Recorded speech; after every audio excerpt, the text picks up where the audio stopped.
Hello guys, कैसे हैं आप लोग। आई होप आप लोग ठीक होंगे और आप लोगों की पढ़ाई भी बहुत बढ़िया चल रही होगी। तो हम अपने पीजीपीपी के चैप्टर को आगे कंटिन्यू करते हुए अपने कुछ सेक्शंस को कवर करेंगे और मे बी आज ये चैप्टर पूरा हमारा कंप्लीट हो जाएगा। तो स्टार्ट करते हैं। सेक्शन 37 से स्टार्ट करेंगे आज हम। सेक्शन 37 कहते हैं जनरल डिडक्शन, यानी कि कुछ जो नॉर्मल डिडक्शंस है वो क्या क्या होते हैं।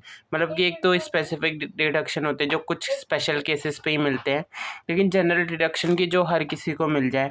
Any expenditure other than covered under section 30 to 36, यानी कि जो स्टार्टिंग में जितने भी हमने एक्सपेंडिचर्स पढ़े 30 से लेकर 36 तक, उन सब के अलावा अगर कोई एक्सपेंडिचर होता है shall be allowed as deduction if following condition are satisfy. अगर ये कंडीशन सेटिस्फाई होंगी तभी वो डिडक्शन अलाउड होगा। एक्सपेंडिचर शुड बी होली और exclusively for the business purpose, यानी कि वो पूरा बिजनेस पर्पस के लिए होना चाहिए। Expenditure should B revenue in nature, यानी कि वो रिवेन्यू होना चाहिए, नहीं कि आपने कैपिटल एक्सपेंडिचर कर रखा हो। रिवेन्यू नेचर जो आपके डे टू डे लाइफ से रिलेटेड हो, और लीगल होना चाहिए, कोई इलीगल खर्चा नहीं होना चाहिए। Following expenditure are treated as illegal and not allowed, यानी कि जो कौन से ऐसे हैं जिन्हें इलीगल कहा जाता है वो है for any purpose which is offence और prohibited the law of India.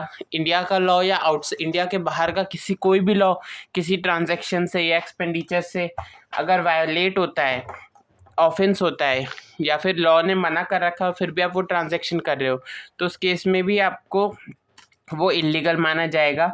To provide any benefit of perquisite to a person, acceptance of such benefit perquisite is in violation of any law और rural और regulation और guidelines, यानी किसी भी तरीके की कोई भी बेनिफिट देना या प्रिक्विजिशन देना किसी को जो कि उसको अलाउड नहीं है, कि वो नहीं चाह कर सकता। मतलब कि कोई ऐसा एक्सपेंडिचर करना जो किसी के लिए फ़ायदेमंद नहीं है, उसको या तो नुकसान ही होगा उससे, या फिर उसको मना कर रखा है, किसी भी कारण से मना कर रखा है कि ये चीज़ें आपको नहीं लेनी है, तो उस कारण से अगर उसको कोई भी बेनिफिट या कोई प्रिक्विजिट दिया जाता है तो उस केस में भी वो अलाउड नहीं होता। To compound an offence under any law, या फिर कोई और भी अदर एक्सपेंडिचर जो लॉ के अंदर ऑफेंस का काम करती हो, यानी कि लॉ के हिसाब से सूटेबल ना हो। जैसे कुछ एग्जांपल्स देखते हैं, जैसे सैलरी हो गई, सैलरी हम एम्प्लॉय को देंगे या वर्किंग पार्टनर को दें तो हमारी अलाउड हो जाती है एग्जामिशन के लिए, लेकिन अगर स्लीपिंग पार्टनर को देते हैं तो नॉट अलाउड, डायरेक्टर को देंगे तो अलाउड हो जाएगी। एडवर्टाइजमेंट करते हैं तो वो अलाउड होगा एक्सपेंडिचर में, लेकिन if advertisement in the newspaper pamphlet brochure of political party, यानी कि पॉलिटिकल पार्टी के लिए कोई एडवर्टाइजमेंट कर रहे हो आप, या पॉलिटिकल पार्टी के जो पैम्पलेट वगैरह होते हैं उसमें आपकी कंपनी का नाम है और उसमें एक्सपेंडिचर हो रहा है आपका, तो उस केस में नॉट अलाउड रहेगा। दिवाली पूजा एक्सपेंस या न्यू ऑफिस ओपनिंग एक्सपेंस कुछ भी होगा आपको अलाउड होगा। गिफ्ट टू एम्प्लॉय और कस्टमर, अपने एम्प्लॉय या कस्टमर को कोई गिफ्ट दे रखा है तो वो अलाउड होगा। प्रीमियम पेड टू की मैन इंश्योरेंस पॉलिसी का कोई प्रीमियम पे कर रखा है वो अलाउड होगा।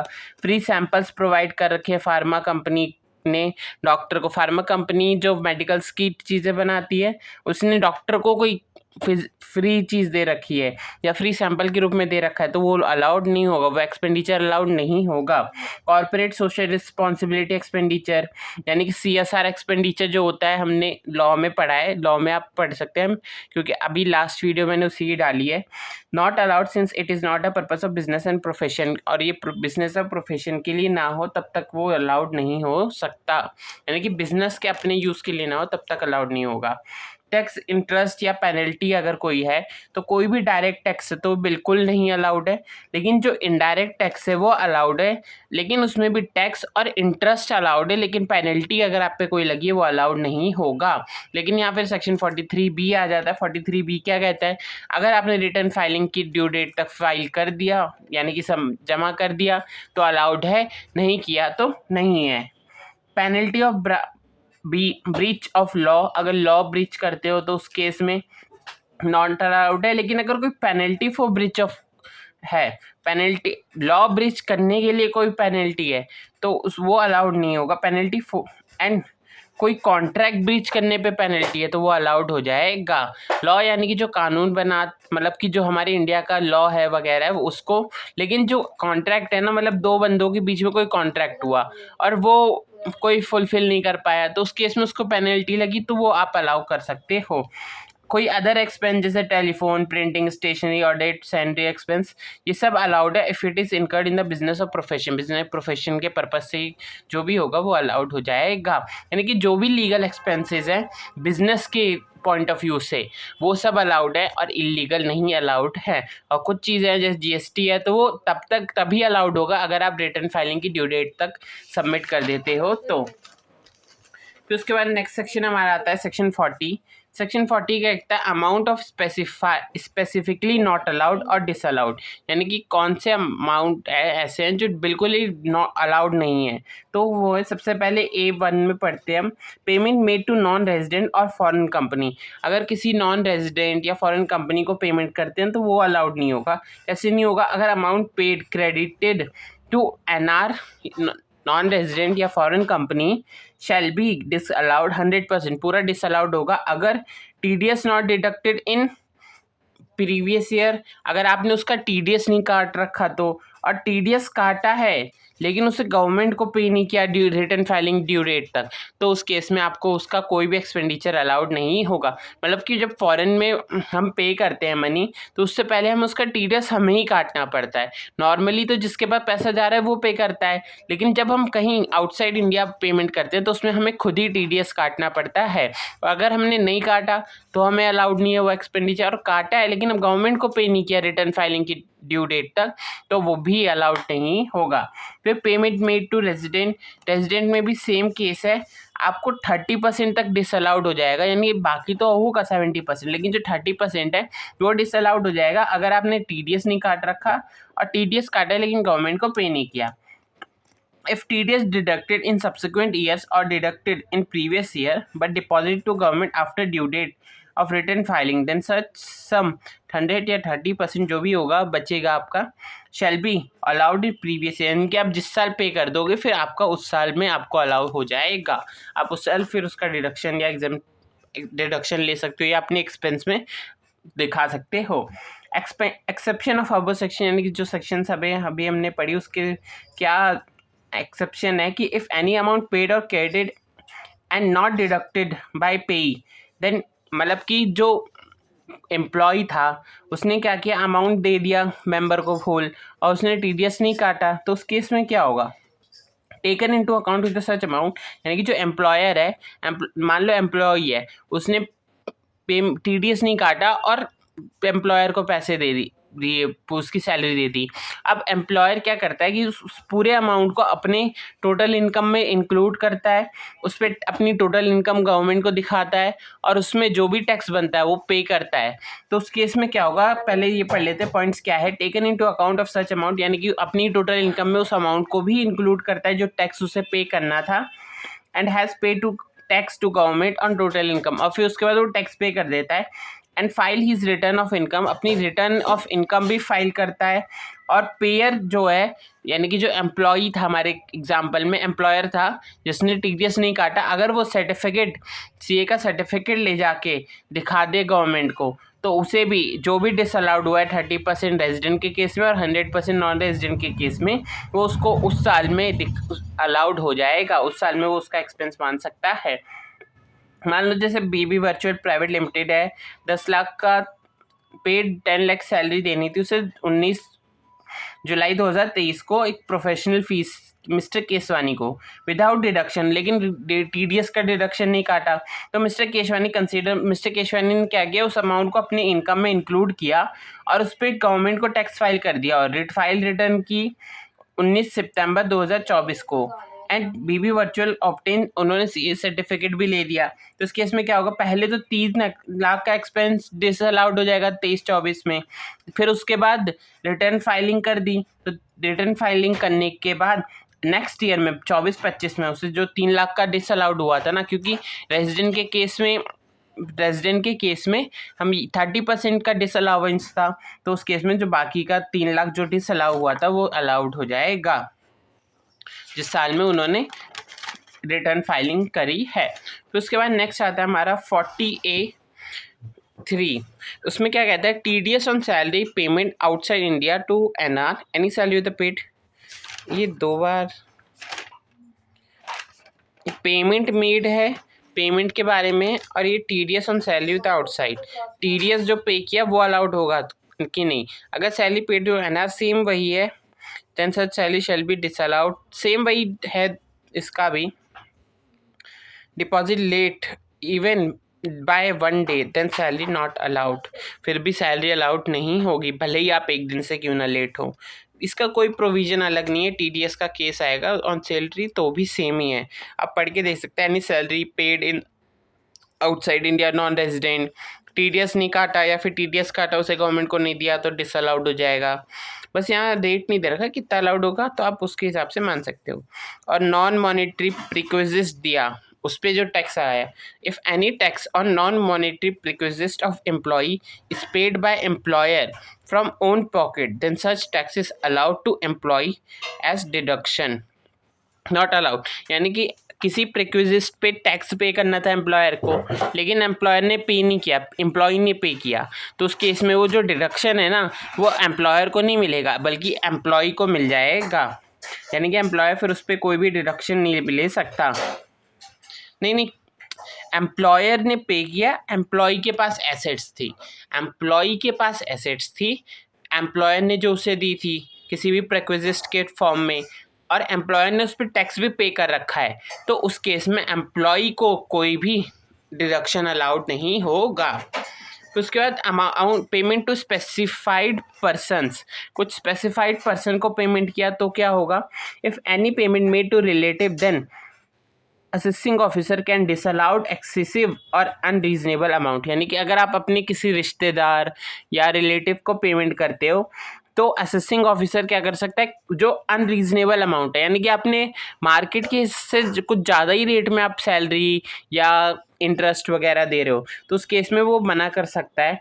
अब यहाँ रिलेटिव कौन कौन हो सकते हैं, अगर SSC इंडिविजुअल है तो उसके spouse, mother, father, brother, sister, legal ascended और लीगल डिसेंडेड उसके हो सकते हैं रिलेटिव्स। कोई HUF, AOP और BOI है तो उसके मेंबर्स और उसके मेंबर्स और रिलेटिव्स, मेंबर्स के रिलेटिव। फर्म या LLP है तो पार्टनर और उनके रिलेटिव, कंपनी है तो डायरेक्टर और उनके रिलेटिव, या AOP BOI है तो मेंबर्स और उनके रिलेटिव। ये तो ऊपर ही देख लिया हमने, वही है। उसके बाद any person SSC, any person यानी कि SSC और his relative substantial interest in any person और हीज रिलेटिव, देन कंपनी यानी कि अपने किसी और के, मतलब कि एक पर्सन है उसने अपने किसी रिलेटिव से दिया है किसी इंटरेस्ट के साथ, यानी किसी चीज़ के बदले, तो उस केस में क्या होगा, कंपनी को 20% और मोर शेयर होल्डिंग एंड फर्म और AOP में मोर शेयर होल्डिंग है 20% पेड अप शेयर कैपिटल से डिसअलाउड हो जाएगा। यानी कि कोई पर्सन है उसने अपने ही किसी रिलेटिव या किसी फ्रेंड वगैरह या उनके रिलेटिव के साथ कोई सब्सटेंशियल इंटरेस्ट है, यानी कि आप ये समझ लो उनके साथ कोई समझौता है या कॉन्ट्रैक्ट है कि आपके पास इतना पैसा आएगा आप मुझे देंगे, तो उस केस में अगर वो कंपनी या फर्म AOP BOI के में 20% से ज़्यादा अपनी पावर रखते हैं, शेयर होल्डिंग रखते हैं या पेड अप शेयर रखते हैं, तो उस केस में भी वो उनको डिसअलाउड हो जाएगा। किसी भी तरीके का एक्सपेंस होगा वो डिसअलाउड हो जाएगा। उसके बाद होल्डिंग कंपनी के साथ किसी भी सब्सिडरी कंपनी के साथ और मतलब कि सब्सिडरी रिलेशन है, यानी कि एक होल्डिंग है उसकी एक ये सब्सिडरी है और दूसरी ये है, तो इनका आपस में भी कोई भी जो होगा वो रिलेटिव ही माना जाएगा। जैसे ये है तो इसमें जैसे अगर इसका इसमें और इसका इसमें, ये कंपनी इसकी कंपनी इसकी है, तो उस केस में भी इनका डिसअलाउड माना जाएगा क्योंकि रिलेटिव के केस को सेटिस्फाई करेंगे। 43 cash payment more than 10,000 to a single person in a single day. वही केस आ गया कि वो 10,000 से ज़्यादा अगर एक दिन में एक बंदे को देंगे 10,000 से ज़्यादा तो वो डिसअलाउड हो जाएगा। तो आप इसको पढ़ सकते हैं कि पेमेंट किससे करना चाहिए, मतलब एक सिंगल डे में मोर देन 10,000 पे किया other than account pay, check account पे, डिमांड ड्राफ्ट या कोई भी इलेक्ट्रॉनिक मोड, तो वो डिसअलाउड हो जाएगा। लेकिन कुछ एक्सेप्शन है इसके, जैसे if payment made to transporter, तो ट्रांसपोर्टर को तो हमें ज़्यादा पे करना होगा ना, क्योंकि कैश में तो पे करना, क्योंकि ज़रूरी थोड़ी ना उसके पास ऑनलाइन मोड हो, या फिर उसको तो बहुत ट्रांसफ़र करना होता है, उसको अलग अलग जगह ऑनलाइन करने में प्रॉब्लम हो सकती है, तो उसको 35,000 देना पड़ेगा। If expenditure is claimed as deduction in earlier year on accrual basis and such expense with the subsequent cash or bear check with deduction earlier withdrawal और टैक्सेबल इन द पीजीपी। यानी कि पहले अगर आपने किसी भी डिडक्शन पे कोई किसी भी एक्सपेंडिचर का डिडक्शन ले रखा था, लेकिन इस साल क्या हुआ, वो एक्सपेंडिचर हुआ ही नहीं या आपने वो पेमेंट करी नहीं, यानी पहले अक्रूवल बेसिस पे कर रखा था, लेकिन इस साल आपने कैश जब उसका पेमेंट किया किसी भी मोड में, कैश या इलेक्ट्रॉनिक मोड में पेमेंट किया, तो वो कम किया या फिर किया ही नहीं, तो उस केस में जो वो एक्सपेंडिचर होगा ना वो डिसअलाउड हो जाएगा और इस साल वो पीजीबीपी की इनकम में टैक्सेबल हो जाएगा। फिर उसके बाद सेक्शन 48(3) के कुछ एक्सेप्शन है, जैसे किस को हम कैश में पेमेंट करते हैं तो हमें अलाउंस मिलती है। तो payment made to government, bank, RBI, LIC वगैरह को, गवर्नमेंट की किसी भी डिपार्टमेंट में अगर आप पे करते हो तो वहाँ पे आपको अलाउंस मिलता है। Payment to producer of agriculture product, fish product और फॉरेस्ट या पोल्ट्री प्रोडक्ट्स, इन सब के जो एग्रीकल्चर रिलेटेड प्रोडक्ट्स है, फिश प्रोडक्ट्स है, उनसे रिलेटेड कोई फार्मर वगैरह है, उनको आप प्रोड्यूसर वगैरह फार्मर मान लो आप, कि उनको अगर कोई पेमेंट करते हो तो वो अलाउड होगा। 10,000 से ज़्यादा भी करते हो, क्योंकि उनके पास ज़रूरी थोड़ी ना है बैंक अकाउंट हो, तो उस केस में भी अलाउ हो जाएगा। पेमेंट ऑफ बुक एंट्री, यानी कि आप बुक एंट्री बनाने के लिए कोई पेमेंट करते हो तो उस केस में भी अलाउड हो जाएगा। पेमेंट ऑफ रिटायरमेंट बेनिफिट, अगर किसी को रिटायरमेंट बेनिफिट दे तो आपको 50,000 तक का अलाउंस मिल जाएगा। 50,000 तक कैश में पेमेंट करो, आपको अलाउ होगा। Payment made to bank facility where not available, यानी कि आप ऐसे पर्सन को पेमेंट कर रहे हो और वो ऐसी जगह जा रहा है जहाँ पे बैंक फैसिलिटी ही नहीं है, तो वहाँ आप कैश दोगे तो अलाउड हो जाएगा। Salary payment to an employee who is posted to any other place और शिप टू 15 और more days there is a bank facility not available, यानी कि आपका कोई एम्प्लॉय वगैरह है तो आप उनको सैलरी दे सकते हो कैश में, अगर वो किसी और जगह शिफ्ट हो रहे हैं या वर्क करने के लिए जा रहे हैं, या फिर वो किसी शिप वगैरह में जा रहे हैं जहाँ बैंक वगैरह नहीं है, तो उस केस में भी आपको अलाउड हो जाएगा। Payment made for authorise dealer और मनी चेंजर, यानी कि जो मनी चेंजर होते हैं फॉरेन एक्सचेंज के चेंज करते हैं, वो उनको भी आप कैश में पेमेंट करोगे आपको अलाउड हो जाएगा, क्योंकि उनके पास तो हम जाते ही कैश लेने हैं ना, तो उस केस में आपको अलाउड हो जाएगा।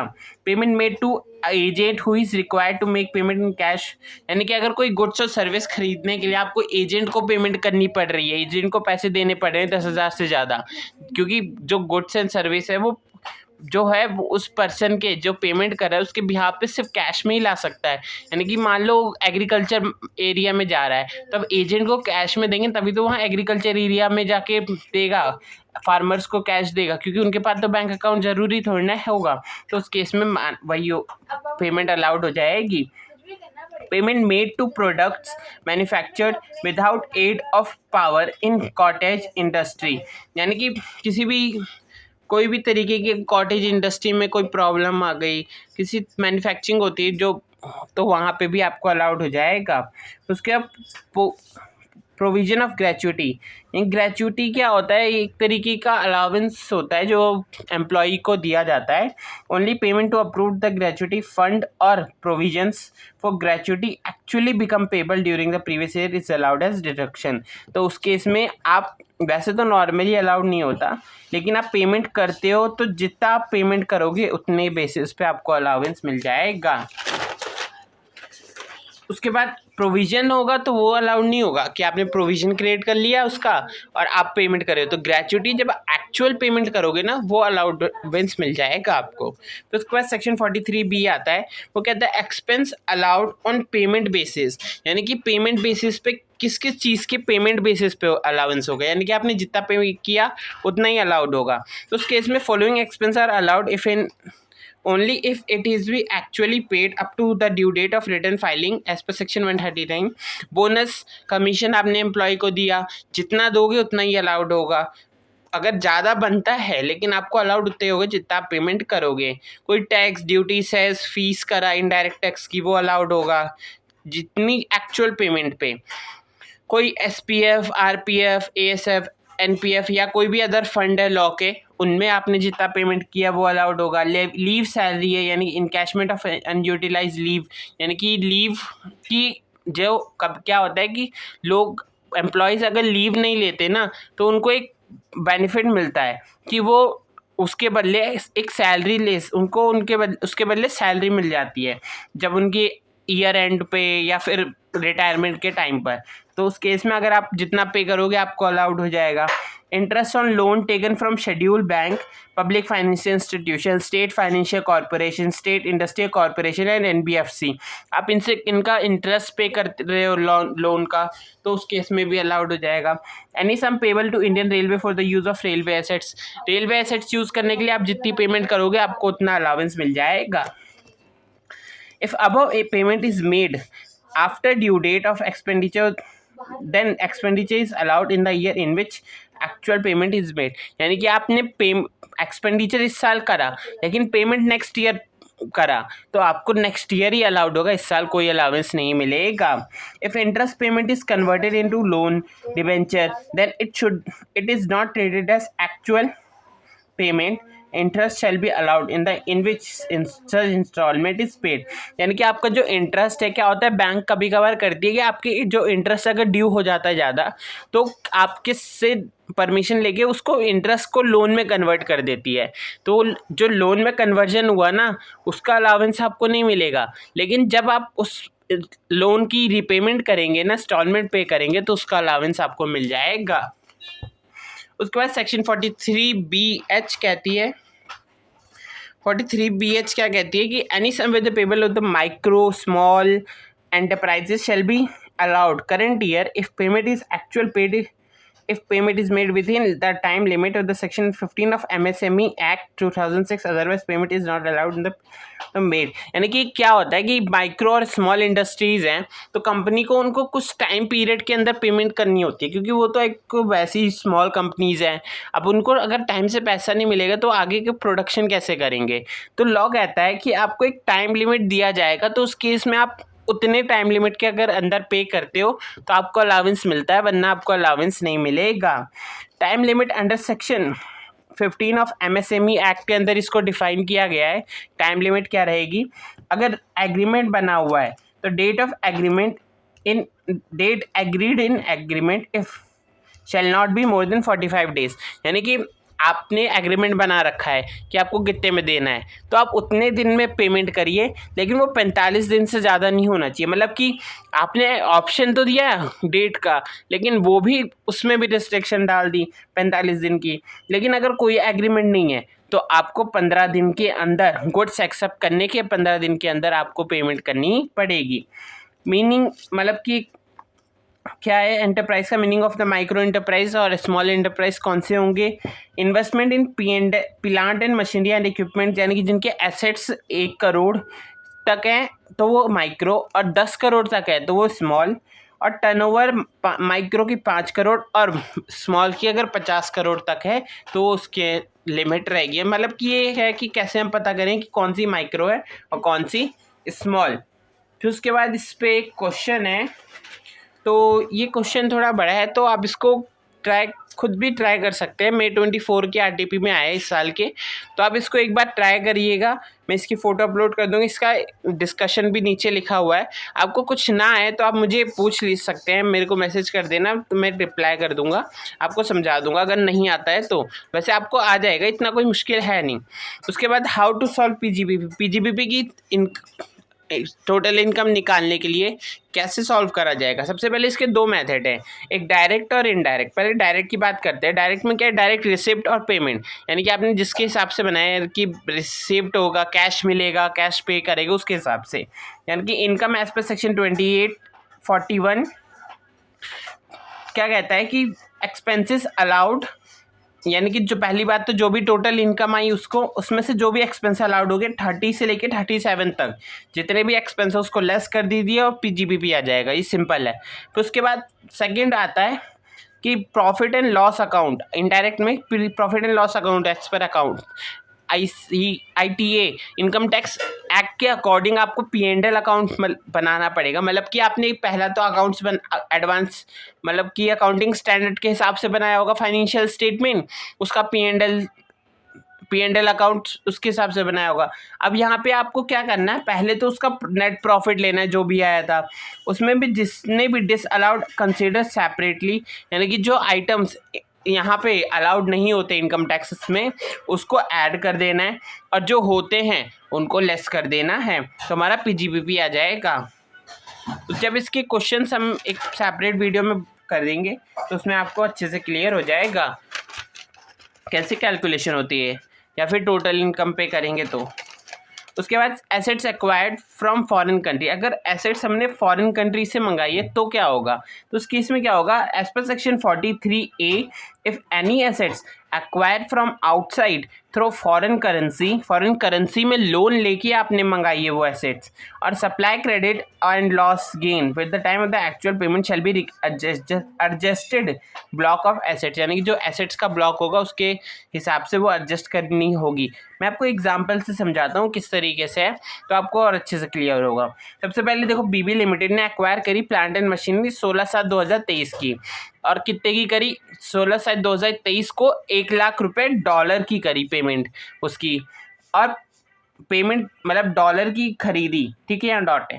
फिर उसके बाद पेमेंट उसे करनी थी, सबसे पहले पेमेंट करी 19/2/2024 में वो $50,000 की, और बाकी का उसने 15/7/2024 को करी, यानी कि नेक्स्ट ईयर मान लो, हमारा तो ईयर फाइनेंशियल ईयर होता है ना, तो आप नेक्स्ट फाइनेंशियल ईयर समझ लो क्योंकि 7 आगे नेक्स्ट फाइनेंशियल ईयर हुआ। अब कैलकुलेट करना है हमें डेप्रिसिएशन, तो अब डेप्रिसिएशन कैसे कैलकुलेट होगा, सबसे पहले ये एक्सचेंज रेट हमें पेपर में गिवन होगी, अगर इस पर क्वेश्चन आएगा कोई भी तो एक्सचेंज रेट आपको गिवन होगी।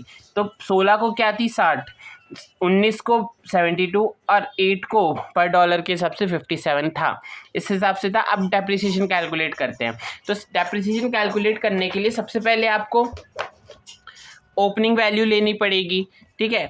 ओपनिंग वैल्यू क्या है, इसमें ओपनिंग वैल्यू कुछ नहीं है तो नील आ गई, ठीक है। उसके बाद इसमें ऐड करो, आपको नेक्स्ट जब आप पेमेंट कर रहे हो ना, रीपेमेंट कर रहे हो लोन का, तो उस केस में आपको कोई बेनिफिट हो रहा है या लॉस, ऐड या लेस, यानी ऐड या लेस में दोनों, लेस या ऐड में दोनों लिख देता हूँ। अगर आपको लेस करना है, अगर लॉस होता है तो रीपेमेंट में, क्योंकि फॉरेन एक्सचेंज है तो प्राइस तो ऊपर नीचे होता रहता है ना, तो जब ऊपर होगा तो लॉस, अब जब नीचे होगा तो। और उसके बाद यहाँ पे क्या है, ओ रुको, पहले इसमें वैल्यू तो डाल देते, ऐड करेंगे जो परचेज की है, परचेज जो करी है, परचेज कितने में करी थी, $1,00,000 इंटू उस दिन प्राइस कितना था 60, तो 60 लाख का परचेज किया। तो उसके बाद ऐड या लेस करेंगे जब प्राइस गिरेगा, डाउन होगा, और ऐड करेंगे जब प्राइस प्राइस डिक्रीज होगा तो ऐड करेंगे, प्राइस इंक्रीज होगा तो मान लो कि जैसे 60 था और 72 हो गया, प्राइस बढ़ गया, ठीक है, 60 का 72 हो गया यानी कि प्राइस बढ़ गया, तो इस केस में क्या हुआ, हमें कितने का लॉस हुआ, 12 रुपये का, 12 रुपये पर डॉलर के हिसाब से हमें लॉस हुआ, ठीक है, 12 रुपये। तो यहाँ क्या होगा, 50,000 की रीपेमेंट करी इंटू 12 कितना आ गया, 6 लाख की हमें आ जाएगा। यहाँ पे आप लिख सकते हैं लॉस ड्यू टू सेक्शन 43, एक मिनट, आपको यहाँ ऐड करना पड़ेगा क्योंकि आपको लॉस हुआ है तो आप उसे अपने एक्सपेंस मान सकते हो, तो मैं पहले सही था, कंफ्यूजन हो गई थी, तो वो पहले सही था कि ऐड करेंगे अगर प्राइस बढ़ता है फॉरेन एक्सचेंज का, और लेस करेंगे अगर प्राइस गिरता है, यानी कि हमें फ़ायदा होता है तो उतनी वैल्यू हम कम कर देंगे, अगर नुकसान होता है तो उतनी वैल्यू बढ़ा देंगे। तो टोटल हो गई 66 लाख। 66 लाख के बाद सेल करी, कोई सेल नहीं करी, यही हमारी फाइनल पीजीबीपी की वैल्यू आ जाएगी। तो उसके बाद जो भी रेट ऑफ डेप्रिसिएशन रहेगा, वैसे प्लांट एंड मशीनरी में नॉर्मल 50% है तो 15% का डेप्रिसिएशन लगा देंगे, तो हमारा आ जाएगा 990 और उसके बाद लेस कर देंगे तो हमारा 5610 हमारा क्लोजिंग वैल्यू आ जाएगा। ठीक है, क्लोजिंग वैल्यू आ गया आपका। अब इसमें 2 साल का बोला था, एक तो 23-24 का और एक 24-25 का। ये हमने निकाला प्रीवियस ईयर 23-24 का हमने निकाल लिया। अब 24-25 का कैसे निकालेंगे? तो प्रीवियस ईयर 24-25 सबसे पहले ओपनिंग हमारी क्या आई थी? 56,10,000। कोई न्यू परचेज की? नहीं की। कोई सेल किया? नहीं। न्यू परचेज के बाद आता है लेस करेंगे हम। यहाँ पे अब हमें लॉस हो रहा है, लास्ट रिपेमेंट में हमें लॉस हो रहा है क्योंकि 57 एक्चुअल वैल्यू लॉस, पहले लॉस हो रहा था फर्स्ट रिपेमेंट पे 70 इंक्रीज हो गई थी, अब हमें फ़ायदा हो रहा है, यानी कि हमें $60 पर डॉलर के हिसाब से देने थे लेकिन हम $57 के हिसाब से दे रहे हैं, पर डॉलर के हिसाब से दे रहे हैं। तो यहाँ पे हमें $3 का फ़ायदा हुआ, तो उसको हम अपने वैल्यू से लेस करेंगे, यानी कि प्रॉफिट या गेन भी कह सकते हो। गेन और कितने ही हम रिपेमेंट कर रहे हैं? सबसे पहले 1 लाख था, उसमें से 50,000 हमने पहले ही पे कर दिया, जिस पे हमें लॉस हुआ था तो हमने उसकी वैल्यू ऐड कर ली, और बाकी जो है यहाँ करेंगे, तो यानी कि 50,000 इंटू 3, 150 का लॉस गेन हुआ हमें, तो उस गेन को हम लेस करेंगे। आपको कन्फ्यूज़न हो रहा है, मैं भी कंफ्यूज हो रहा हूँ, तो कोई बड़ी बात नहीं है, आप भी कंफ्यूज हो सकते हो, लगता है जब अगर कभी क्वेश्चन करोगे तो। लेकिन आपको थोड़ा ध्यान रखना है कि लेस करेंगे फ़ायदे पर, ऐड करेंगे नुकसान पर। ठीक है, ऐसे इन्वर्स हो गया ना हम, क्योंकि हम सोच रहे हैं लॉस हुआ लेस, प्रॉफिट हुआ ऐड, तो ऐसे में आपको यहाँ पे इन्वर्स देखना है फॉरेन एक्सचेंज के केस में। तो हमारा आंसर आ जाएगा 5460। ठीक है, और उसके बाद यहाँ पे 15% के हिसाब से डेप्रिसिएशन 8,19,000, और ये से लेस कर देंगे तो हमारी क्लोजिंग वैल्यू आ जाएगी 46,41,000 की क्लोजिंग वैल्यू आ जाएगी। तो इसके साथ आप इसको देख सकते हैं। तो ये ऐसे ही था, मतलब कि आपकी देखना है कि आपकी क्या रिपेमेंट हो रही है लोन की, तो उसमें आपका फ़ायदा हो रहा है तो लेस कर दो एसेट्स की वैल्यू से, नुकसान हो रहा है तो उसको ऐड करके अपना एक्सपेंस मान सकते हो। तो इसका मैंने आंसर भी दे रखा है इसमें, तो आप इसको देख लीजिएगा, आंसर भी आपको सॉल्व करिएगा खुद से, और ना हो तो फिर आप इसका आंसर भी देख सकते हैं और कोई दूसरे क्वेश्चंस भी आप सॉल्व करके देख सकते हैं। कोई ना है तो आप मुझे पूछ सकते हैं। तो उसके बाद सेक्शन 41 डीम्ड इनकम। तो डीम्ड इनकम क्या होती है? डीम्ड इनकम यानी कि section 41 recovery of any deduction claim earlier, यानी कि कोई डिडक्शन मिला था हमें, उसका क्लेम जल्दी मिल गया, तो वो क्या होगा, यानी कि 1 साल हमने डिडक्शन ले रखा था, लेकिन क्या हुआ, उस डिडक्शन की जगह हमें को फ़ायदा ही हो गया, उस डिडक्शन का जो हमने लेस कर रखा था वो हमारा लॉस होने की जगह हमें फ़ायदा हो गया, तो उस केस में वो हमारी डीम्ड इनकम मान ली जाएगी। कोई जीएसटी पे करना था, लेकिन पहले हमने ज़्यादा कर दिया, लेकिन अब कम, एक्चुअल में उसकी कम वैल्यू आई है, तो जो भी डिफरेंस होगा उसका हमें फ़ायदा हो जाएगा, तो वो डीम्ड इनकम कहा जाएगा। सबसे पहले recovery of any deduction claim earlier, section 41(1) में क्या कहता है? If assessee claim any expenditure और लॉस और trading liability and subsequent assessee got refund मिल जाता है, अगर उसने पहले कोई पे करी थी लायबिलिटी लेकिन अब एक्सपेंडिचर या लॉस हुआ था, तो उस केस में बाद में उसे कोई रिफंड मिलता है, कोई रिमिशन मिलता है, यानी कि कोई कंपनसेशन वगैरह मिल जाता है, लायबिलिटी उसकी जो है वो ख़त्म हो जाती है, अब रहती एग्जिस्ट ही नहीं होती, तो उस केस में जो भी रिफंड मिला वो पीजीपीपी के हेड में टैक्सेबल हो जाएगा। एग्जाम्पल जैसे जीएसटी रिफंड हुआ, कोई इलेक्ट्रिसिटी बिल वेवर हो गया, यानी कि अब आपको इलेक्ट्रिसिटी भरने की ज़रूरत नहीं है, का बिल भरने की ज़रूरत नहीं है, और स्टॉक डिस्ट्रॉय हुआ था फायर, तो उसका इंश्योरेंस कंपनसेशन मिल गया। तो इन सारे ऐसे और भी केसेस हो सकते हैं, तो इन केसेस में आपको जो भी इनकम मिलेगी और जिस साल मिलेगी उस साल वो पीजीपीपी में टैक्सेबल हो जाएगा। Waiver of working capital loan या principal amount, then section 41 is applicable and taxable under the head of PGPP, यानी कि वर्किंग कैपिटल का जो लोन है वो अब आपको पे नहीं करना, प्रिंसिपल अमाउंट, इंटरेस्ट नहीं पे करना तो बात अलग है, लेकिन आपको प्रिंसिपल अगर पे नहीं करना तो वो भी आपका अलाउंस हो जाता है। तो उसके बाद सेक्शन 41 क्या कहता है? Balancing charges. बैलेंसिंग चार्जेस क्या है कि हमने कॉन्सेप्ट पढ़ा था कि जो इलेक्ट्रिसिटी पावर यूनिट वगैरह होती हैं, जब अगर वो यूनिट वगैरह सेल करते हैं तो उस केस में क्या होता है कि उनको डिफरेंस का लेना है, यानी कि एक्चुअल में उन्होंने कितना परचेस किया था और उसके बाद उस पर डेप्रिसिएशन वगैरह कितना लगा, उसको लेस करके जो भी होगा वो सेल करेंगे। तो उस केस में उस पर डेप्रिसिएशन लग जाएगा अगर वहाँ पे उसको कोई फ़ायदा होता है तो। उसके बाद sale of scientific research. Scientific research में भी हमने ये देख रखा है कि अगर आप विदाउट यूज इन बिजनेस में यूज़ करे बिना कर देते हो तो सेल प्राइस और डिडक्शन जो भी क्लेम किया था 35 में विच एवर इज लोअर का आपको 41 में आपका वो मान लिया जाएगा कि डीम्ड इनकम। और सेलिंग प्राइस जो है अगर वो कॉस्ट से ज़्यादा होती है तो कैपिटल गेन भी आप पे लग जाएगा। और सेल अगर यूज़ हुआ है बिजनेस में तो add to block of assets by nil, यानी कि नील वैल्यू से ऐड कर दो। और सेल पे सेक्शन 50 अप्लाई, पार्ट ब्लॉक या फुली ब्लॉक जिस तरीके से सेल करा है आपने उसके हिसाब से जो भी होगा कैलकुलेशन होके पीजीबीपी आता है या आपकी एसेट्स की कुछ वैल्यू रह जाती है उसके हिसाब से मिल जाएगा। उसके बाद सेक्शन 41(4) क्या होता है, रिकवरी ऑफ बैड डेप्ट। रिकवरी ऑफ बैड डेप्ट के बारे में हमने पहले ही पढ़ लिया है कि जिस साल बैड डेप्ट रिकवर होगा आपको उस साल आपको पेमेंट करनी होगी। Recovery amount will taxable in the year in which recovered, यानी कि पहले एक बैड डेप्ट पे आपने एक्सपेंडिचर डिडक्शन ले लिया था लेकिन अब आपको रिकवर हो रहा है तो आप उसको वो भी आपकी डीम्ड इनकम मानी जाएगी। उसके बाद हमारा आता है सेक्शन 44A तो compulsory maintenance of books of account. अब बुक्स ऑफ अकाउंट की कुछ बात करते हैं कि किस किस को कंपलसरी है बुक्स ऑफ अकाउंट्स बनाना और किसको नहीं है।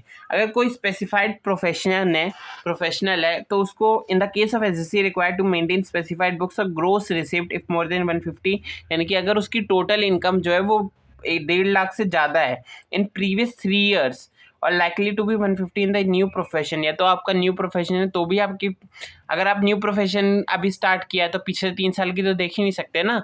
तो उस केस में अगर आपकी एक ही साल की 150 से ज़्यादा है या आपकी पिछले 3 साल की जो पुराने उनके पिछले 3 साल की अगर ज़्यादा है 1.5 लाख से तो आपको बुक्स ऑफ अकाउंट्स बनाने की ज़रूरत है। Otherwise assessee is required to maintain normal books of accounts and from which the complete assessment. तो आप वरना आपको नॉर्मल ही बनानी पड़ेगी वरना स्पेसिफाइड नहीं बनानी। स्पेसिफाइड क्या होता है कि हर चीज़ का एक अलग अकाउंट्स यानी कि एक स्पेशल अकाउंट बनाना पड़ता है तो उस केस में आता है। स्पेसिफाइड प्रोफेशन क्या होते हैं, जैसे मेडिकल का कोई फील्ड है तो वहाँ एक अलग अकाउंट बनाना पड़ेगा मेडिकल्स के हर चीज़ का, स्टॉक्स का। अकाउंटिंग इसका शॉर्ट फॉर्म में आप याद कर सकते हो मेल फिट को, M medical, A accountant, L legal, E engineering, F film artist, I interior decorate या आई की professional, T technical consistent, C company secretary, C O company secretary, male fit company कह सकते हैं, male fit को CO company secretary में आता है। ये सब स्पेशल आते हैं, इनको एक स्पेसिफाइड अकाउंट बनाना पड़ता है, books of account banana compulsory है। स्पेसिफाइड बुक्स ऑफ अकाउंट्स होते क्या हैं, तो वो होते हैं जैसे कैश बुक, जनरल लेजर, ये सब स्पेसिफाइड है। कार्बन कॉपी रखनी पड़ती है 25 रुपये से ज़्यादा वाले की। कोई भी ओरिजिनल बिल इशू किया है एक्सपेंडिचर का तो अगर वो 50 रुपये से ज़्यादा है तो उसका भी बिल मेंटेन करना पड़ेगा। In case of medical profession या additional books that is duly case registered, daily case register और inventories register has to be maintain, यानी कि इन केसेस में मेडिकल प्रोफेशनल है, कोई बुक्स उनके या कोई अकाउंटेंट वगैरह है, कोई इन्वेंट्री स्टॉक्स के रहता है मार्केट में तो उन केस को भी वो एडिशनल बुक्स बनानी पड़ सकती है, यानी कि इन्वेंट्री मैनेज करने के, स्टॉक मैनेज करने का बुक्स बनाना पड़ता है डे टू डे का। अदरवाइज जो अदर एसएससी हैं उनको क्या करना पड़ेगा, in the case of any of the last 3 previous year PGP more than 120, अगर उनके अदर देन स्पेसिफाइड के पिछले 3 साल के पीजीबीपी की इनकम 1,20,000 से ज़्यादा है and turnover is more than 10 lakh, 10 lakh से ज़्यादा है, then like to be a new business, अगर नया बिजनेस है तो भी इस अप्लाई होगा। Then assessee is required to maintain normal books of accounts from which AO can be able to completely assessment, यानी कि फिर वो नॉर्मल अपनी इनकम वगैरह की बुक्स ऑफ अकाउंट बनाए, उन्हें कोई स्पेसिफाइड कैश लेजर वगैरह सब बनाने की ज़रूरत नहीं है, वो नॉर्मल अपनी बुक्स बना सकते हैं। In the other assessee will be not required to maintain books of accounts इंडी, ये वही है 250 और 25 लाख से है तो उनको रिक्वायर्ड नहीं है बनाने की। उसके बाद एज पर section 270 of the assessee maintain books of account the penalty, अगर उनको ज़रूरी है बुक्स ऑफ अकाउंट बनाओ, नहीं बनाते उनको 25,000 का पेनल्टी लग सकता है। तो उसके बाद सेक्शन 44B कंपलसरी ऑडिट, यानी कि आप बुक्स ऑफ अकाउंट्स बनाया तो किस किस को कंपलसरी ऑडिट करवाना, तो टैक्स ऑडिट करवाना, अकाउंट्स की ऑडिट नहीं, टैक्स की ऑडिट करवाना। तो इन case of business audit is compulsory if turnover more than 1 crore, अगर किसी की टर्नओवर 1 करोड़ से ज़्यादा है तो उसे ज़रूरत है, उसे कंपलसरी है कि आपको ऑडिट कराने की ज़रूरत है, क्या कराना ही पड़ेगा। Turnover limit shall be 10 crore if 10 crore भी हो सकती है अगर आपने डे टू डे बिजनेस में 5% से कम कैश में पेमेंट करी है या पेमेंट रिसीव करी है तो, एंड क्रॉस चेक वगैरह इशू करें तो उस केस में आपको जो क्रॉस चेक होगा या बेयर चेक होगा उसे कैश ही माना जाएगा, आप उसे नॉर्मल ट्रांजेक्शन्स नहीं मान सकते। In case of profession audit is compulsory, अगर आप प्रोफेशन में है तो आपको ऑडिट कंपलसरी है। If gross receipt of profession is more than 50 lakh, अगर 50 लाख ज़्यादा है तो आपको कंपलसरी है। Audit can be done by CA who is holding COP certificate of practice, तो सीए को एक सर्टिफिकेट ऑफ प्रैक्टिस मिलता है कि इससे पता चलता है कि वो सीए प्रैक्टिस में है, तो वो वही कर सकता है audit. Due date of audit 1 month before the due date of return filing कम से कम 1 महीने पहले आपका ऑडिट कंप्लीट हो जाना चाहिए। If assessee required to get account audited by then penalty under section 270B, अगर वो अपनी रिपोर्ट्स को, अपने अकाउंट्स को ऑडिट नहीं करवाता है तो उसे 5.5% ऑफ टर्नओवर या ग्रॉस रिसीव और 150 विच एवर इज लोअर का फाइन लग जाएगा। उसके बाद प्रिजम्पटिव टैक्सेशन क्या होता है कि कुछ ऐसे टैक्सेस जो मतलब कि जिसमें आपको आपकी इनकम को प्रिज्यूम कर लिया जाएगा, एज्यूम कर लिया जाएगा कि आपकी इतनी इनकम होगी तो आपको बुक्स ऑफ अकाउंट्स वगैरह नहीं बनानी पड़ेगी। तो उसके सेक्शंस पढ़ते हैं तो उसको अच्छे से क्लियर होगा। जैसे सेक्शन 44A ही कहता है प्रेजेंटिव टैक्सेशन फॉर ट्रांसपोर्टर, अगर कोई ट्रांसपोर्टर है तो उस केस में क्या होगा, यानी कि जो जिनके पास बहुत सारी गाड़ियाँ वगैरह है और उनका ट्रांसपोर्ट वगैरह करते हैं तो उस केस में क्या होगा, if assessee engage in the business of playing hiring leasing और गुड्स कैरेज व्हीकल, यानी कि इन सब के व्हीकल्स है, ट्रांसपोर्टर का काम करता है, तो उसकी पीजीबीबी में किस तरीके से इनकम होगी। अगर उसके पास कोई हैवी गुड्स है, हैवी गुड्स व्हीकल है, यानी कि जो बड़ी बड़ी गुड्स को या बहुत ज़्यादा गुड्स को ले जाते हैं, वो किस तरीके से, उसका भी ये इसमें है कि अगर 1000 पर ton of gross vehicle weight और underland weight which as the case may be for every month or part of the month, यानी कि उसके जो ग्रोस रिसिप्ट है, जो हैवी गुड्स व्हीकल है, तो 1000 पर टन के हिसाब से उसके जो भी ग्रोस व्हीकल वेट होगा उसके हिसाब से उसको टैक्स पे करना पड़ेगा, मतलब उसकी टोटल इनकम मानी जाएगी। और अदर जो बाकी उसके अलावा जो भी छोटी मोटी गाड़ियाँ होंगी उसमें 7000 पर मंथ के हिसाब से माना जाएगा। इसमें पर 1000 पर मंथ है और इसमें 7000 पर मंथ है एग्जैक्ट, इसमें कोई पर टन के हिसाब से नहीं है। अब ग्रोस व्हीकल वेट क्या होगा, जो कि 12 टन के ज़्यादा है, यानी कि जो गाड़ियाँ 12 टन से ज़्यादा की हैं ना, ये नहीं कि उस पर सामान वामान लोड करके 12 टन से ज़्यादा, वो अकेली गाड़ी 12 टन से ज़्यादा की है ना, तो वो हैवी गुड्स के अंदर आएगी। तो उसके बाद कुछ नोट्स देखते हैं।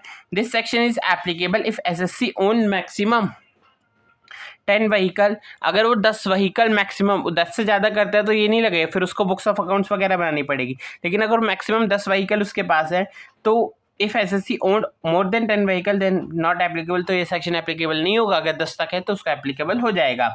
Income is calculated even if vehicle is not put to use, income तब भी कैलकुलेट होगी अगर आपने गाड़ी पुट टू यूज़ नहीं करी। तो वैसे तो हम कब से कैलकुलेट करें, जब एसेट्स को पुट टू यूज़ करें, लेकिन इस सेक्शन के हिसाब से सेक्शन 44E के हिसाब से अगर आप कोई व्हीकल खरीदते हो और उसको पुट टू यूज़ करते भी नहीं हो तो फिर भी आपकी प्रेजेंटिव इनकम आप निकाल सकते हो।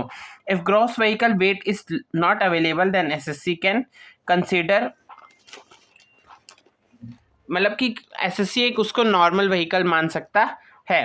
SSC can declared higher income in his return of income, मतलब कि वो एसएससी क्या है, अपनी इनकम को ज़्यादा दिखा सकता है मतलब कि अगर उसकी इनकम एक्चुअल में 5 लाख हो रही है, लेकिन वो चाहता है कि उसकी इनकम ज़्यादा दिखे, 5 लाख की जगह 10 लाख दिखे, तो कोई उस पर मनाही नहीं है, वो उसको दिखा सकता है। और जो assessee opting sections, then assessee shall not require to the audited, तो उसको ऑडिट कराने की ज़रूरत नहीं पड़ेगी अगर वो सेक्शन लेता है। और अगर वो चाहता है कि उसकी इनकम लोअर हो, यानी कि कम इनकम दिखाना चाहता है, तो उस केस में उसे बुक्स ऑफ अकाउंट बनाना पड़ेगा और बुक्स ऑफ अकाउंट का ऑडिट भी करवाना पड़ेगा, तभी उसको अब वो अपनी इनकम कम दिखा सकता है, वरना नहीं दिखा सकता। तो उसके बाद अगर कोई ये सेक्शन अडॉप्ट करता है तो उसको सेक्शन 30 से 37 तक का कोई भी डिडक्शन नहीं मिलता, और पार्टनर रेम्यूनरेशन, इंटरेस्ट वगैरह जो 40B के अंदर है वो भी allowed against income computed under this section, इस सेक्शन के अंदर अलाउड नहीं होता। अलाउड होता है, ठीक है, अलाउड होता है, अलाउड नहीं होता, नॉट अलाउड होता है। यानी कि क्या कह सकते हैं कि जो भी इनकम है कैलकुलेट कंसिडर अलाउड नहीं हो, अलाउड होता है, मतलब कि आप इसको एक्सपेंडिचर मान सकते हो। उसके बाद 1 मिनट में आपको क्लियर करके बताता हूँ, वो उसको अपने इसमें अलाउ कर दे, मतलब आपने किसी पार्टनरशिप ने किसी पार्टनर को रेम्यूनरेशन पे की, कोई इंटरेस्ट दिया, तो वो भी अलाउड कर सकते हो, यानी कि एक प्रेजेंटिव इनकम के बाद आप उसके एक्सपेंस को लेस भी कर सकते हो। फिर उसके बाद हमारे कुछ ही पार्ट रह गया है, तो उसके बाद हमारा चैप्टर कंप्लीट हो जाएगा। उसके बाद सेक्शन 44AD आता है, प्रिजम्पटिव टैक्सेशन फॉर बिजनेस। अब बिजनेस के लिए कैसे हो, पहले हमने ट्रांसपोर्टर का देखा, अब बिजनेस का देखते हैं। तो सबसे पहले इसमें एलिजिबल एसएससी कौन होंगे, रेजिडेंशियल इंडिविजुअल, HUF या कोई फर्म है लेकिन LLP नहीं होगी। LLP के अलावा अगर in this section is applicable the business of the other than agency business, commission and brokerage 44AE business, इन सब के बिजनेस के only in case of business other than, इन सब अगर एजेंसी बिजनेस है, कोई ऐसी बिजनेस जो कमीशन या ब्रोकरेज लेती है, या कोई 40AE के हिसाब से जो अभी हमने पीछे पढ़ा ट्रांसपोर्टर वगैरह की, वैसी इनका बिजनेस है कोई, तो वो सब अलाउड, उनको अलाउड नहीं होगा, बाकी सबको अलाउड हो सकता है। This section is applicable only for turnover and gross receipt is up to 2 crore. अगर टर्नओवर या ग्रोस रिसिप्ट जो भी है, क्योंकि बिजनेस में तो एक ही होगा ना, तो आपको 2 करोड़ तक आपकी इनकम है तभी आपको ये सेक्शन अप्लाई हो सकता है। The amount of receive during the previous year in cash does not exist 5%, यानी वही 5% ऑफ टोटल टर्नओवर या ग्रोस रिसिप्ट के बराबर है या उससे कम है, तो आपको 3 करोड़, जो 2 करोड़ हमारा था लिमिट, वो बढ़ के 3 करोड़ हो जाएगा। यानी कि जो अगर आपकी एग्जिस्ट 5% से कट जाती है, कैश में नहीं, कैश डज नॉट एग्जिस्ट 5%, तो देन आपकी 2 करोड़ जो है वो 2 करोड़ है वो 3 करोड़ बन जाएगी। आप मतलब कि आपकी 3 करोड़ तक एग्जेम्पशन ले सकते हो। उसके बाद PGPP टर्नओवर ग्रॉस रिसिप्ट, अगर आप फिर उसमें PGPP कैसे कैलकुलेट किया, डायरेक्ट इसमें कोई कैलकुलेशन है, कुछ नहीं है, डायरेक्ट टर्नओवर का 8% टर्नओवर या ग्रॉस रिसिप्ट का, and turnover due to receipt realised by account pay cheque वगैरह से दिया है, मतलब वही 5% वाला रेट आ जाता है, तो आपकी PGPP पे 6% के हिसाब से आपकी टोटल इनकम मानी जाएगी, उनके आपको बेनिफिट दिया जाएगा अगर आप कैश में ज़्यादा पेमेंट नहीं करते हो तो। उसके बाद नेक्स्ट आता है एसएससी डिक्लेयर्ड इनकम। अगर वही है कि अगर इनकम ज़्यादा दिखाना चाहता है तो अपनी बुक्स ऑफ अकाउंट्स वगैरह बनानी पड़ेगी, उसे ऑडिटेड कराना पड़ेगा। कम दिखाना चाहता है तो फिर भी उसे, मतलब कि अगर वो अपनी इनकम कम दिखाना चाहता है लेकिन उसकी एक्चुअल इनकम जो वो दिखा रहा है वो बेसिक एग्जम्पशन से भी ज़्यादा है, तो उस केस में भी उसे बुक्स ऑफ अकाउंट्स वगैरह बनानी पड़ेगी। इफ़ एसएससी डिक्लेयर इनकम, अब वो इनकम ज़्यादा कम क्यों दिखा रहा है, क्योंकि उसको ज़्यादा दिखाने से लगता है कि कुछ बेनिफिट मिल रहा हो, तो उस केस में वो ज़्यादा दिखा देता है।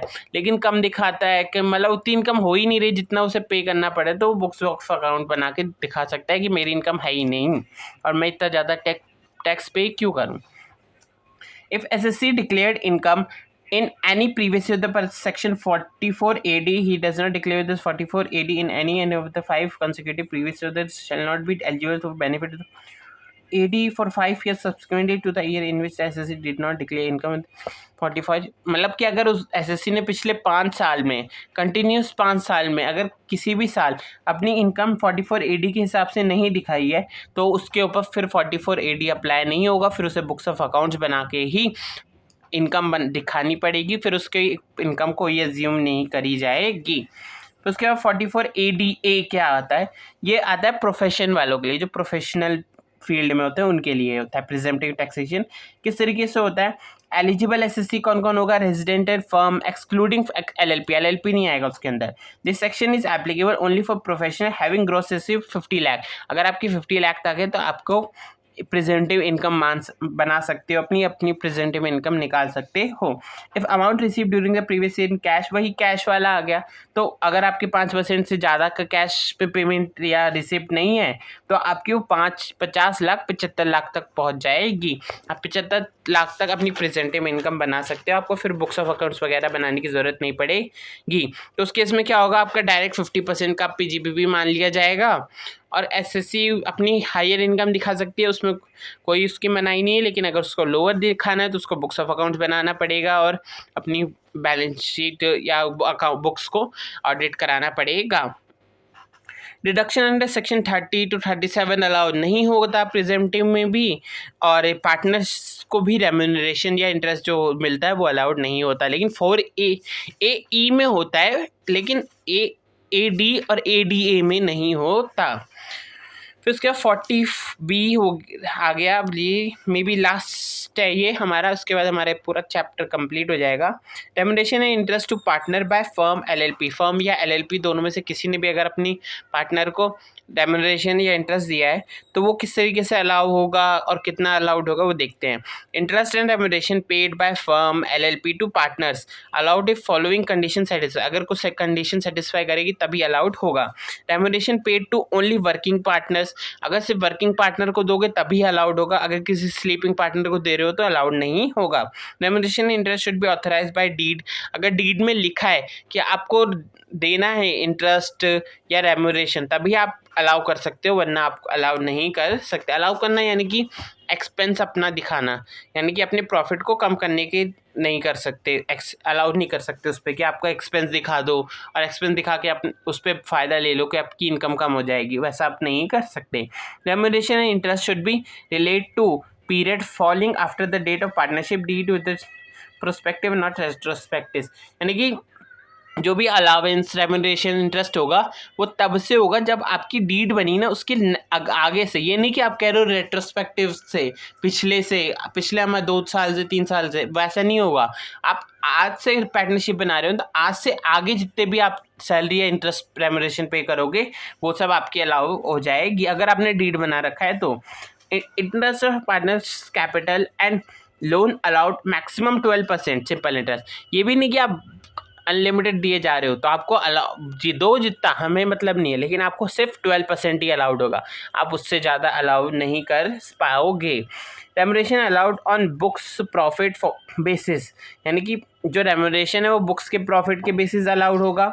जैसे बुक्स ऑफ प्रॉफिट अगर जस्ट फॉर रेम्यूनरेशन, सिर्फ रेम्यूनरेशन के लिए, इंटरेस्ट के लिए नहीं, तो उस केस में 12% इंटरेस्ट के लिए और बुक्स ऑफ अकाउंट्स रेम्यूनरेशन के लिए। तो सबसे पहले आपका कितना भी बुक्स ऑफ अकाउंट्स है उसमें 3 लाख तक है तो उसका 90% और 150 विच एवर इज हाइयर का अलाउंस मिल जाएगा।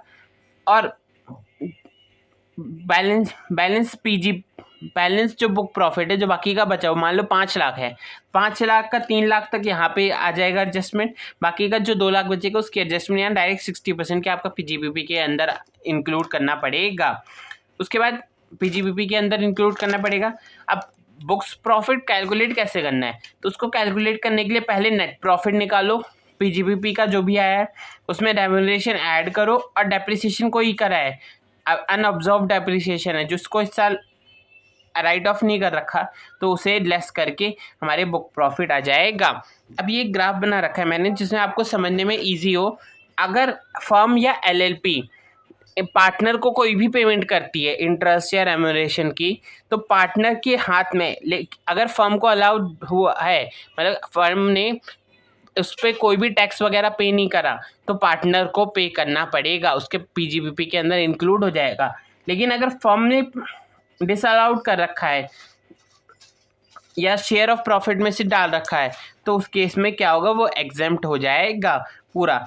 यानी कि कुछ ज़्यादा इंपॉर्टेंट नहीं है, मतलब फर्म ने पार्टनर को दिया, फर्म ने उस पर टैक्स पे करा तो अलाउड नहीं होगा, यानी कि फर्म ने पार्टनर की सैलरी पर टैक्स गवर्नमेंट को पे कर दिया है तो अलाउड नहीं है पार्टनर पे, तो पार्टनर को टैक्स पे करने की ज़रूरत नहीं है। लेकिन अगर पार्टनर को सैलरी पे टैक्स पे ही नहीं करा तो फिर जो भी होगा पार्टनर के हैंड में एग्जेम्प्ट हो जाएगा, फर्म को किसी भी तरीके का कोई फ़ायदा नहीं मिलेगा। उसके बाद नेक्स्ट आता है हमारा, थोड़ा सा रह गया, उसके बाद ये केस है, मान लो जैसे किसी इंडिविजुअल ने क्या लिया, लोन लिया कंपनी से और अपनी ही कैपेसिटी पे लिया, खुद ही रिसीव्ड, खुद ही बना, पार्टनर था कंपनी का कोई एक, उसने लोन दिया कंपनी को और खुद ही दिया, मतलब खुद ही रिसीव किया है, दिया, जो भी समझ लो, तो उसमें आपको 12% तक का इंटरेस्ट अलाउड हो जाएगा। आप उसको 12% तक का इंटरेस्ट पे करोगे तो आपको अलाउंस मिल जाएगा। Individual capacity and representative capacity, यानी कि जो इंटरेस्ट है, लोन तो आपने दिलवाया, यानी कि पार्टनर ने दिलवाया, लेकिन लोन था किसी और का, पैसे किसी और को लगे थे, तो इंटरेस्ट भी उसी के पास जा रहा होगा, तो उस केस में आपको कोई भी अलाउंस नहीं मिले, मतलब इस सेक्शन के हिसाब से नहीं मिले। इस सेक्शन में क्या कहता है, इंटरेस्ट का सिर्फ 12% होता है, तो यहाँ 12% का नहीं होगा, आपको पूरा मिल जाएगा। जो स्टार्टिंग के सेक्शन थे 30-37 के बीच में, उस पे इंटरेस्ट वाला जो पॉइंट है वहाँ पे आपको अलाउंस मिल जाएगा पूरा पूरा। लेकिन अगर कोई रिप्रेजेंटेटिव है, रिप्रेजेंटेटिव यानी कि एक पार्टनरशिप है, उसमें एक एचयूएफ जो है वो पार्टनर है, तो उस केस में आपको अलाउंस मिल जाएगा 12% तक का। और वही जो मतलब कि मिस्टर ए है वो इधर पार्टनर भी है और उधर एचयूएफ का मेंबर भी है, और एचयूएफ के मेंबर के बिहाफ पे वो पैसे लेता है और उसी के बिहाफ पे वो कंपनी को देता है, तो उस केस में वो भी अलाउंस हो जाएगा। लेकिन इंटरेस्ट तो एचयूएफ रिसीव कर रहा है ना, तो उस केस में वो रहेगा। रिप्रेजेंटेटिव इंडिविजुअल कैपेसिटी, यानी कि कोई एचयूएफ फर्म ने किसी पार्टनरशिप को लोन दिया और लेकिन उसके किसी इंडिविजुअल पर्सन ने, एचयूएफ के किसी इंडिविजुअल पर्सन ने वो इंटरेस्ट रिसीव किया और पर्सनल यूज़ के लिए खर्चा किया, तो उस केस में नॉट अवेलेबल हो जाएगा। यहाँ पे वो जो भी होगा अलग से उसका डिडक्शन मिल जाएगा। तो उसके बाद लास्ट टॉपिक रह गया हमारा, 2 रह गए छोटे छोटे, उसके method of accounting for computing PGB IFOS SSC can follow cash और अक्रूवल बेसिस अकाउंटिंग यूज़ कर सकता है। स्पेक्यूलेटिव ट्रांजैक्शन क्या होते हैं, स्पेक्यूलेटिव ट्रांजैक्शन यानी कि जो ट्रांजैक्शन होते हैं जिसमें गुड्स एक ही जगह रहते हैं, उनका कोई ट्रांसफ़र नहीं होता, लेकिन उसकी पेमेंट प्राइस अप ऊपर नीचे होता रहता है। हेजिंग, फॉरवर्ड, डेरिवेटिव्स, यानी कि प्राइस, किसी में प्राइस फिक्स ही रखेंगे, लेकिन भले ही वो आगे पीछे क्या हो, कुछ भी हो, आप परचेज से सिर्फ उतनी प्राइस में कर सकते हो। किसी में प्राइस अगर बढ़ा तो बढ़ाएंगे, कम हुआ तो कम नहीं करेंगे, कम हुआ तो कम करेंगे और बढ़ेगा तो नहीं बढ़ाएंगे। तो ऐसे बहुत सारे कंडीशंस हैं। उसे speculative business and normal business treat as separate business, यानी कि उनको सेपरेट बिजनेस ही माना जाएगा। फिर conversion of SIT into capital asset, अगर स्टॉक इन ट्रेड को हम कैपिटल एसेट्स में कन्वर्ट करते हैं तो क्या होगा, तो जिस साल हमने कन्वर्ट किया उस साल किसी भी एसआईटी स्टॉक इन ट्रेड को पीजीबी भी लग जाएगा, और कन्वर्टेड कैपिटल एसेट को जिस साल सेल करेंगे उस दिन कैपिटल गेन लग जाएगा, तो उस साल वही हो गया। यानी कि यहाँ पे पीजीबी भी ट्रांसफ़र किया, उस साल वैल्यू 10 लाख की, तो 10 लाख का हमारा पीजीबी भी आ गया, उस पर टैक्स भरो, और जिस साल उसको सेल करोगे तो कैपिटल गेन आएगा, उस पर कैपिटल गेन की ट्रांसफ़र करो। तो इसी के साथ हमारा पूरा चैप्टर कंप्लीट हो गया। मैं इसकी एक सेशन ले आऊँ, वीडियो ले आऊँगा जिसमें बहुत सारे मैं ICA के क्वेश्चन करवा दूँगा, आप उसके देख सकते हैं। मैं अगर आप कमेंट करेंगे तो मैं उसको जल्दी ला दूँगा, नहीं तो आपको कुछ टाइम वेट करना पड़ेगा। तब तक आप खुद से प्रैक्टिस किए ICA की, आपके पास किसी फैकल्टी के बुक्स हो, क्वेश्चंस हो, आप RTP चेक कीजिए और MTP वगैरह आप ट्राई कीजिए, तो आप वहाँ से क्वेश्चंस को कर सकते हैं। आप किसी भी तरीके से उसको करें और चैप्टर को पूरा रिवाइज करें, नोट्स पढ़ें।